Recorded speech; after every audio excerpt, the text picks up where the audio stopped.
네. 2주차 이 강을 바로 또 시작했습니다. 잘 씻죠? 음. 어,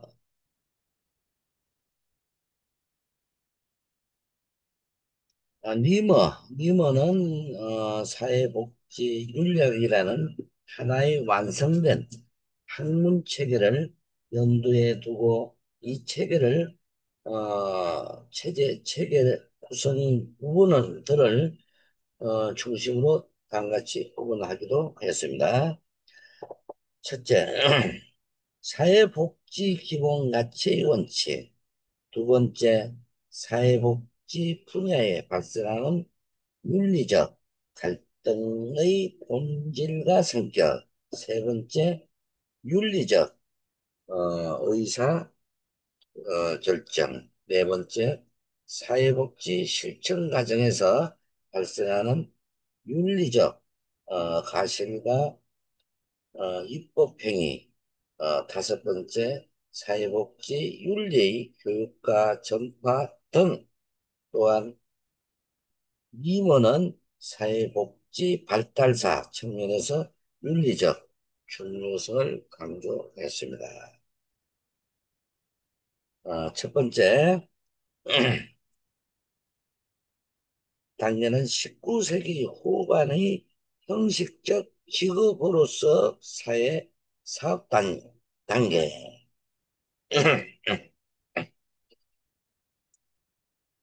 사회사업은 사회복지사의 윤리나 도덕성에 대한 것보다 클라이언트의 도덕성, 성실성을 강화시키고 빈곤에 대응하는 등을 온정주의적 시도로서 클라이언트를 도덕적 결함이 있는 자로 취급하여 그들을 조정하는 것이 사회복지의 근본적 의무였습니다.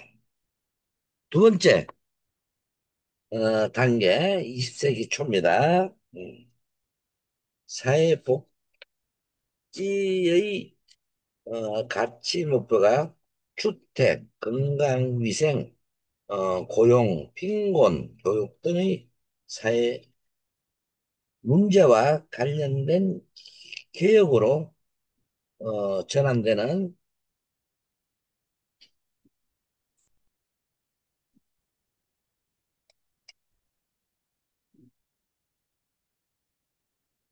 어, 시기, 당시 활발히 진행되는 진보주의에 발맞춰 빈곤이 클라이언트들의 도덕성 문제보다는 사회 문제에 초점을 두면서 전문직이 표방해야 할 가치에 의무, 의문을 제기하였다. 점점 시간이 어, 지나면서 임상 사회사업,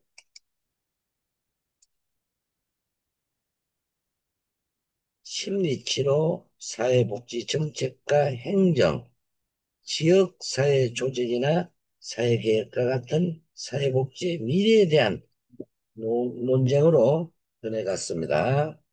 세 번째 단계, 1940년에서 50년 대후반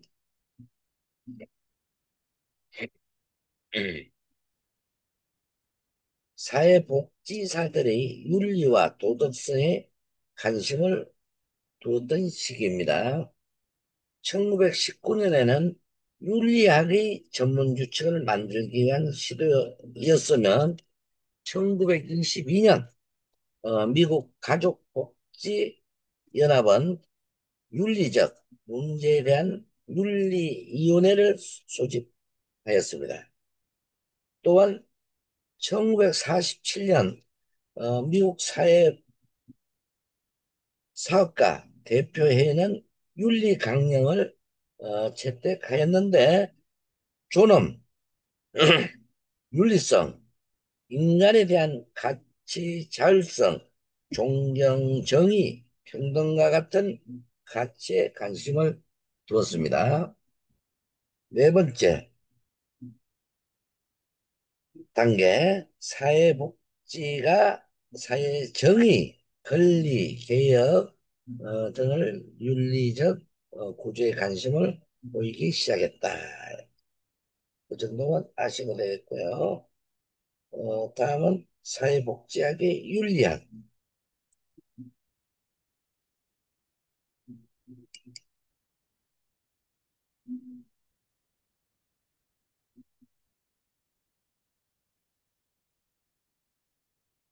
윤리학은 철학의 한 분야이면 사회복지학은 사회과학의 한 분야임을 인식해야 되겠습니다. 철학은 사회과학이 자신의 연구를 과학적으로 수행해 나가는 과정에서 직면할 수 있는 장애물을 제거하는 역할을 하듯이 윤리학은 사회복지학이 지향하는 문제의 해답을 찾아가는 방향을 제공한다고 하였습니다. 사회복지학에서 왜 가치, 도덕, 윤리 등의 주제들을 체계적으로 논의할 필요가 있는 것일까라는 질문을 세 가지 측면에서 고찰해 볼 수가 있겠습니다.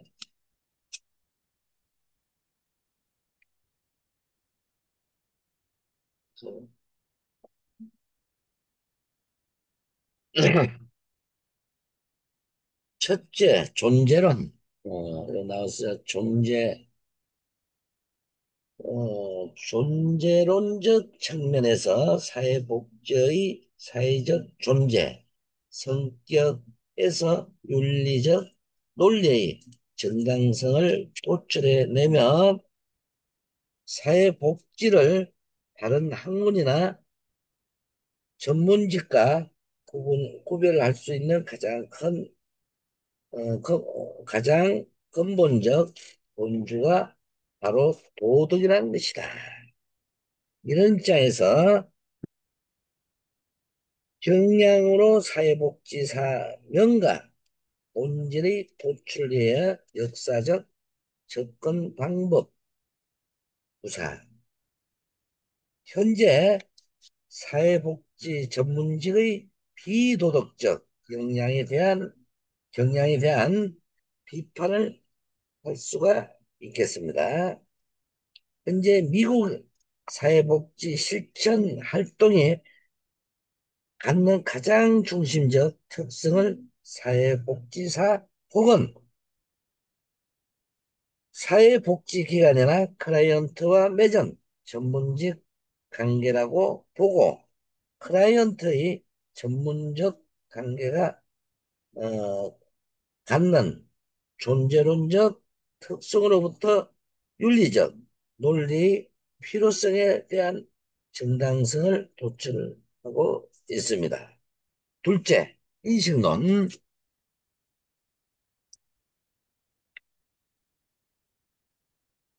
인식론적 측면에서는 사회복지라는 실체가 가지는 존재론적 성격이 본질적으로 윤리적인 것이라면 이러한 대상을 파악하고 연구하기 위해 요구되는 인식의 방법 및 수단 역시 당연히 윤리학적이어야 한다는 것이다.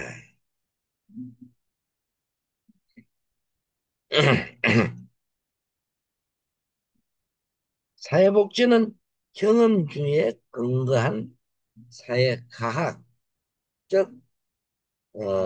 지식 구축 방법으로는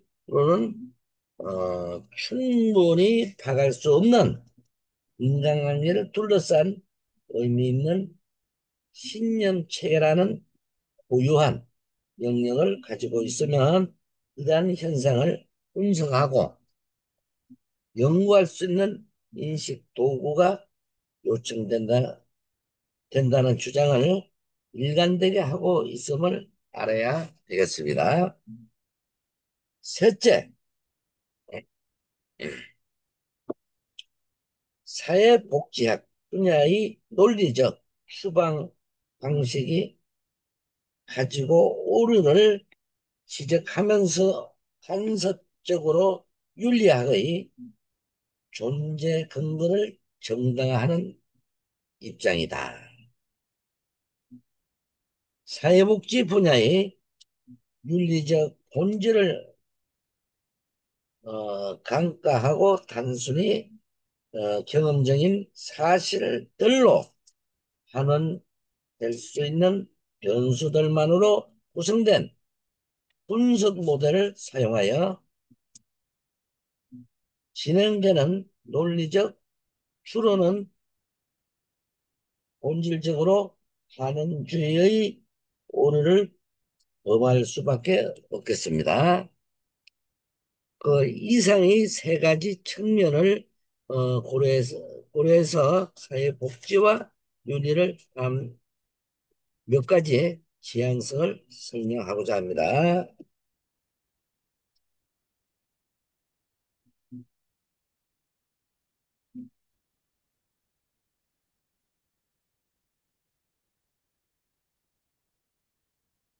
먼저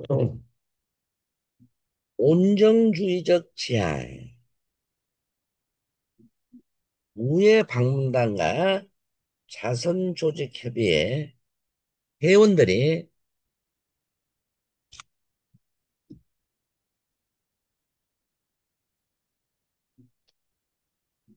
확산되었던 19세기 후반과 20세기 초반에 가장 뚜렷하게 나타났습니다. 이것은 사회복지 전문직의 임무가 클라이언트를 덕을 쌓을 수 있도록 이끌어 정직을 향상시키고 국가나 개인의 재정 지원에서 벗어나 일을 할 수 있도록 하는 것이라는 과정을 기초로 한다.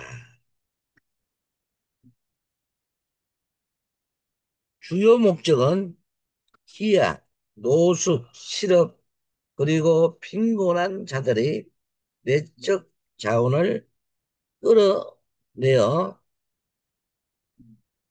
생산적 삶을 살도록 하는 것이다.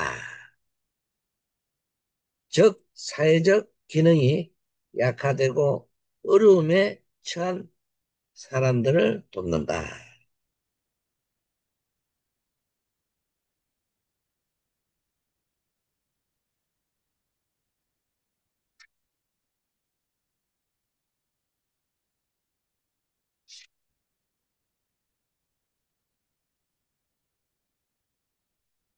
그 다음에 사회정의적 지향.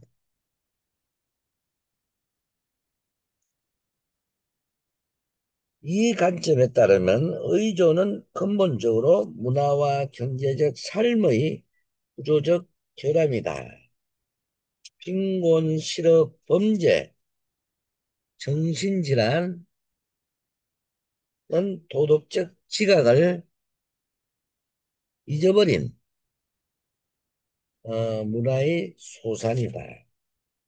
시간이 지나 자본주의 결정과 인종차별 그리고 다른 형태의 억압들을 하층민들에게 상처를 줬습니다. 재난들은 긍정적 행위, 기회, 균등, 부의 분배, 인간 복리와 서비스와 같은 것들을 추구하는 기본적 사회 변화에 의해 해결될 수가 있겠습니다. 누진적인 세금 자유로운 기업 정신, 대기업은 공정과 한데 동지에 의한 성립된 보호에 의해 재배치돼야 한다. 인보 간 운동에 참여한 사회복지사나 누릴 정책, 가난과의 전쟁 등을 이러한 관점에 반영해야지 되겠습니다. 또 종교적 지향, 음, 온영주의와 사회정의 관점의 특징은 사회복지 가치와 윤리에 대한 종교적 관점에서 나타나고 있다는 것입니다. 이 관점에서 전문직의 주요 임무는 그들의 종교적 신념을 뜻하는 사회복지로 전환하는 것입니다.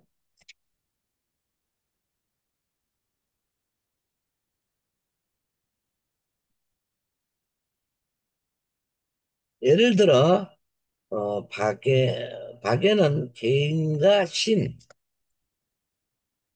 이웃 간의 기독교적 사랑을 반영할 것이다.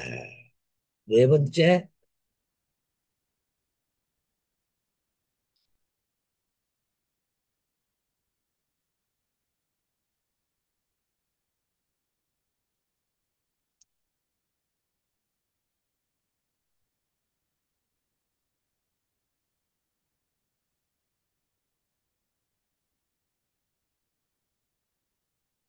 어,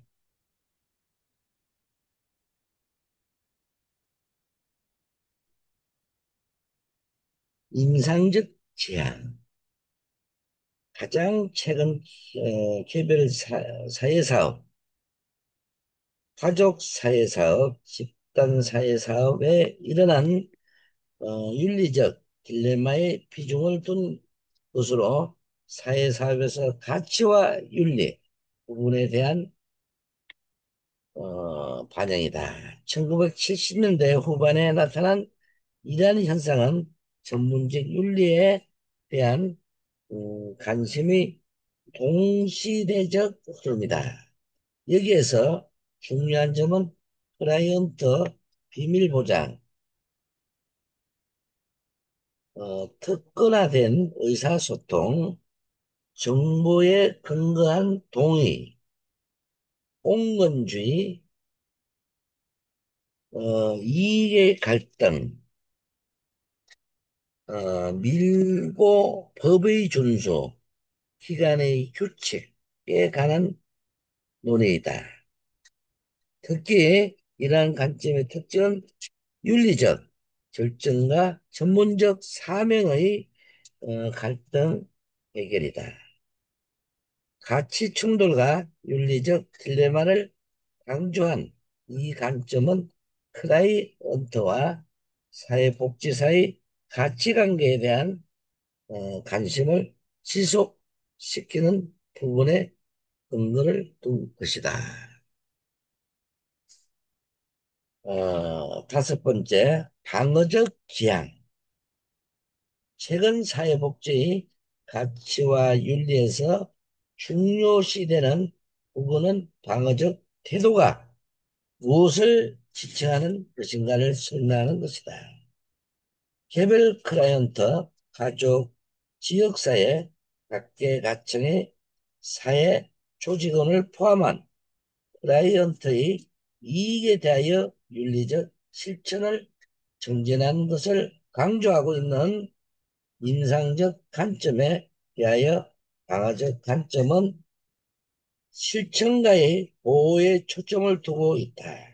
이는 다양한 형태의 가실과 부정행위에 대한 주장과 의무와 증가하고 있는 소송의 위험에 근거되고 있다. 마지막으로 도덕적 초도덕적 지향, 사회복지 복지 가치와 윤리의 적절한 위치에 대한 시각들은 가치 개념이나 규범적 개념을 배제하는 것이 특정인 초도덕적 관점에 의해 조절된다. 이러한 시각은 인간을 다루는 기술을 우선으로 하는 사회복자들이 도덕이 배제된 과학으로 실천에 접근할 때 나타난다. 정신의학의 분당으로 많은 사회복지 실천가들이 윤리와 가치적 언어를 깊이 하였습니다. 인간 행동의 신비를 명확히 해줄 것이라고 믿는 정신역학적 용어를 대용화했던 것이 그 A다. 그러나 그들의 작업은 가치로부터 자유롭지 못했다. 정신력적 구조 혹은 그 밖의 다른 이론들도 가치를 구성했다. 그들의 작업은 전통적 사회복지의 가치로서 간주되는 것들에 의해 지배받지 않았다.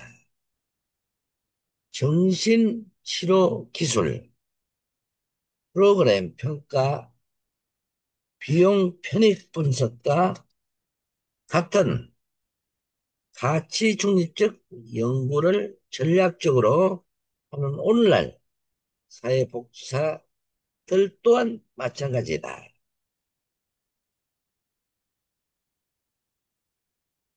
최근 들어 윤리적 행동을 실천으로 통합시키는 것을 설명할 수 있는 지식이 하나로 결부된 윤리 모델과 이론의 개발이 한창이다.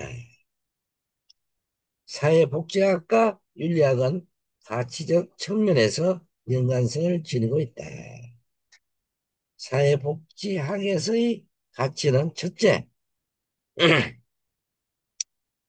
인간의 존엄성인데 모든 사람들은 존중해야 할 본래적인 존엄성을 지닌 똑똑한 똑똑한 개인이라는 것이다. 둘째, 클라이언트의 자기 결정권으로서 개인은 자신의 삶을 적극적으로 주도하는 자율적인 인간이기 때문에 사회복지사는 클라이언트가 자신의 문제를 스스로 결정할 수 있도록 고용해야 한다는 것이다. 셋째, 음,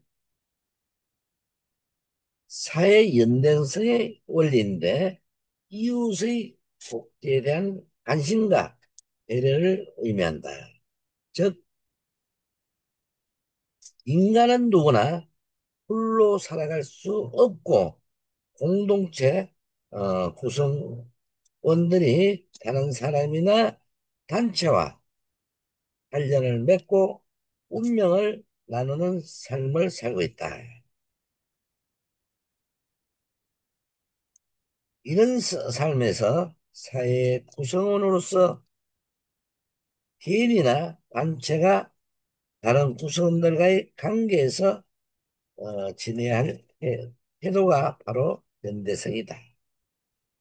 이상과 같은 맥락에서 윤리학을 보면 첫째는 목적 자체로서 인간관계로 설명할 수 있겠습니다.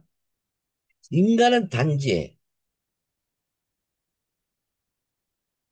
수단의 존재가 아니라 항상 목적으로 돼야 한다는 뜻이다. 둘째는 의지와 자율인데 인간은 이성을 갖고 있는 존재이기에 그들의 집합체인 사회, 조화를 위해서 외부의 강제로 로서가 아닌 자들이 스스로 규칙을 규정하고 결정할 수 있는 자율적인 사람들의 집단을 의미한다. 셋째는 무대성의 원리다. 개인은 상호 의존,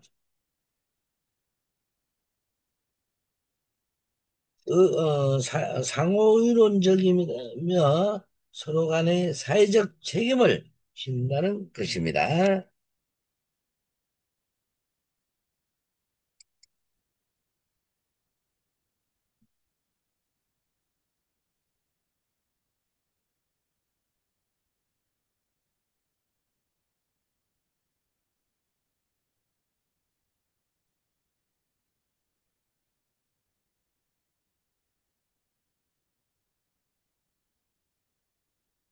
그래서 어,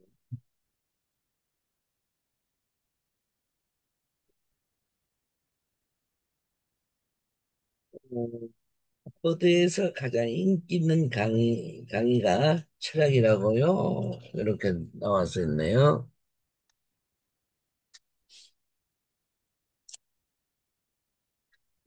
어, 정의로운 세계를 만드는 관점과 방법의 도덕적 토대에 대해 토론한다.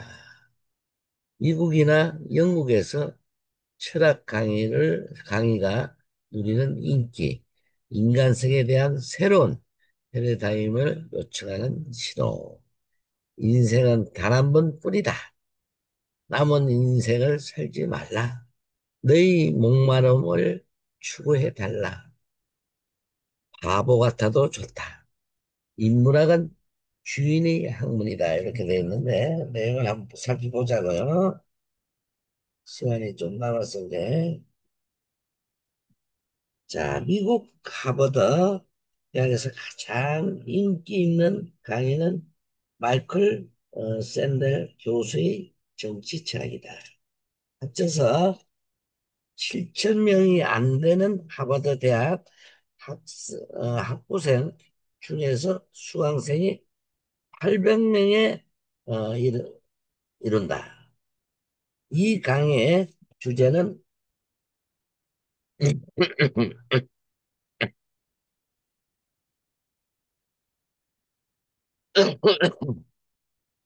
정의로운 세계를 만드는 관점과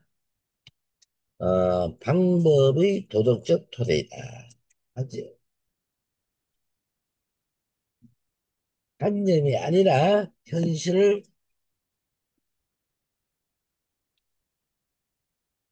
다룬다. 퀀텀, 로크, 밀, 칸토 등의 고전을 읽고 그들의 철학이 지금 여기 현실 세계에 어떻게 작용하는지 강의하고 토론한다. 소득, 불균형, 대리모 동성애자, 결혼 등 사회적 예민한 주제를 놓고 학생들을 열띤 토론으로 강의실을 달군다. 강의실에서 미진했던 토론은 기숙사에서 밤늦게까지 연장되는 경우가 다반시하다. 한국 대학에서 인문학은 고사 직전이다. 실용과 시장 경쟁력을 추구함답시고 하는 강의가 이미 폐지되었다. 일부 대학은 철학가를 이에 없애려고 한다. 미국에서 철학 전공이 인기라는 외신의 보도는 한국의 대학에 충격이 있을 것이다. 철학의 인기는 미국만이 많이 일이 아니다. 영국에서는 신입사원 선발에서 철학 전공자들이 우대받는다는 가디언지의 보도가 있었다. 기업들이 현재 원하는 것은 단편적 지식이나 기술이 아니라 세계를 선입견 없이 파악해서 열린 시각으로 접근한 인재라는 것이다. 과학기술 발전과 급격한 정보화는 지식 체계를 근본적으로 바꿔 놓았다. 표피적인 지식은 인터넷에 다 있다. 논리적 사고력과 친밀한 분석력 그리고 총체적 총찰력을 가진 사람이 진정한 인재다. 그래서 철학이 인기인 것이다. 그리고 철학은 가장 중요한 커뮤니케이션 능력인 영로한 말하기와 글쓰기 능력을 훈련시켰다. 사업가나 변호사, 지망생들까지 철학을 공부하는 이유가 바로 여기에 있다. 그것만이 전부가 아니다. 미국이나 영국에서 철학 강의가 누리는 인기는 21세기가 인간성에 대한 새로운 패러다임을 요청하고 있는 신호다.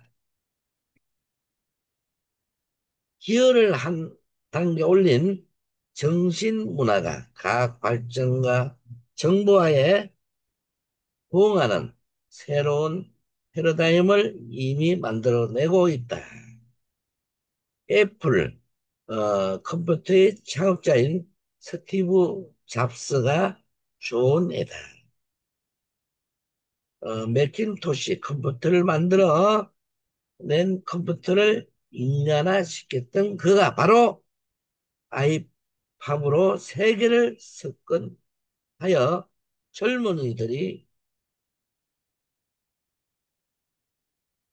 내 컴퓨터를 인간화시켰던 그가 최근에 아이팝으로 석권을 젊은이들이 그가 옷 입는 것까지 모방하는 우상이 되었다. 돈이 없어라도 칼리지를 다니다 말았지만 그는 플라톤, 호모로부터 시작되어 카프카에 이르는 그 대학의 고전 독서 프로그램이 애플 컴퓨터의 오늘을 만든 힘이라고 말하면서 거액을 기부하였다. 리더 칼리지는 공부가 음악으로 유명하지만 점수로 정해 공부하기 때문이다. 그 학교는 소지품 도난이 없는 것으로 유명한데 교육의 근본이 어디에 있는지를 잘 말해준다. 스티브 잡스는 그 학교에서 동양 철학을 깊이 공부했다. 맥킨토시 컴퓨터와 아이팝의 디자인 감각은 대학 시절의 서예 강좌에서 배운 것이었다고 실토했다. 그는 최근 윌리엄 블레이크의 시에 깊이 빠져 있다고 한다.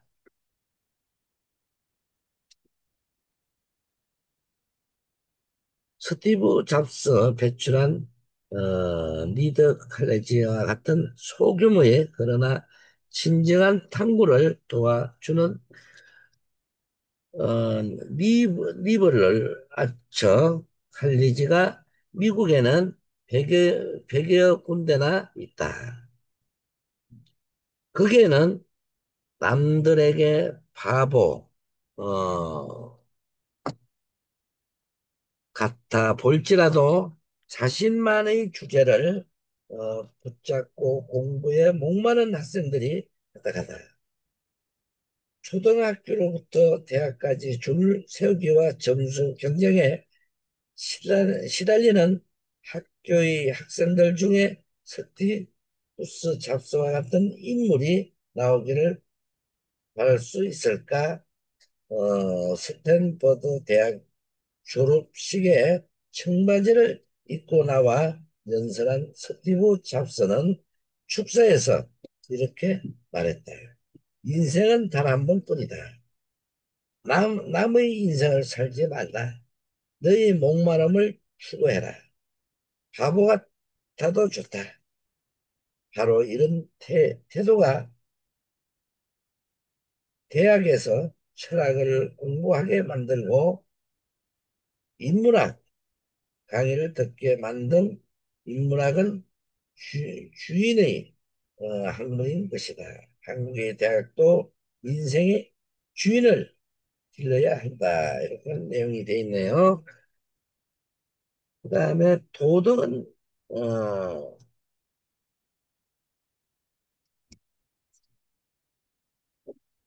마지막으로 도덕은 이성을 산물인가 감성이 산물인가 이렇게 되어 있네요. 먼저 그 내용을 보면 사람에게 선과 악, 옳고 그름을 판별하는 능력이 없다면 여러 짐승들처럼 야비하고 잔혹했을 것이다.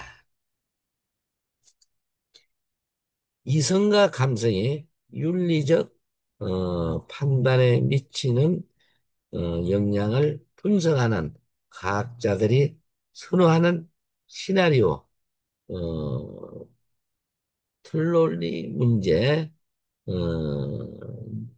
하버드대의 인지 심리학자인 마크 하우저는 2006년 발표한 도덕적 마음에서 사람은 태어날 때부터 선과 악을 판별하는 도덕 관념을 갖추고 있다는 주장을 했다.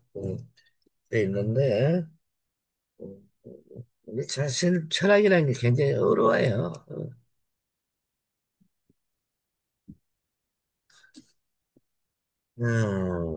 그래서 내용은 인류의 만물의 영향으로 만든 요소의 하나로 도덕적 본성을 꼽는다. 사람에게 선과 악을 옳고 그름을 판별하는 능력이 없었다면 여러 짐승들처럼 야비하고 잔혹했을 것이다.